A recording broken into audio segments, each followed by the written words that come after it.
Nepal premier league NPL को पहिलो क्वालिफायरमा आज कीर्तिपुर विराटनगर किङ्स र सुदूरपश्चिम रोयल आम्ने सामने हुँदैछन्। लिग चरणमा उत्कृष्ट प्रदर्शन गरेको विराटनगर उच्च फर्ममा छ। केही दिन अघि नै उनीहरूले सुदूरपश्चिमलाई 6 विकेटले पराजित गरेका थिए, जहाँ फाफ डुप्लेसिसले 50 रन, साम हेजेटले 51 र मार्टिन गुप्टिलले 22 रनको दमदार इनिङ खेल्दै 148 रनको लक्ष्य 12औं ओभरमै पुरा गरेको थियो।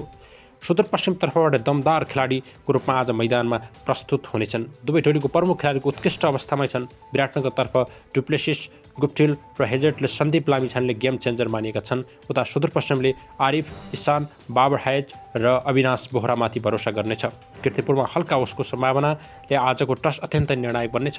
पावर प्लेको पहिलो 6 ओभर नै खेलको टर्निङ पोइन्ट हुने विश्लेषकको भनाइ छ। धन्यवाद।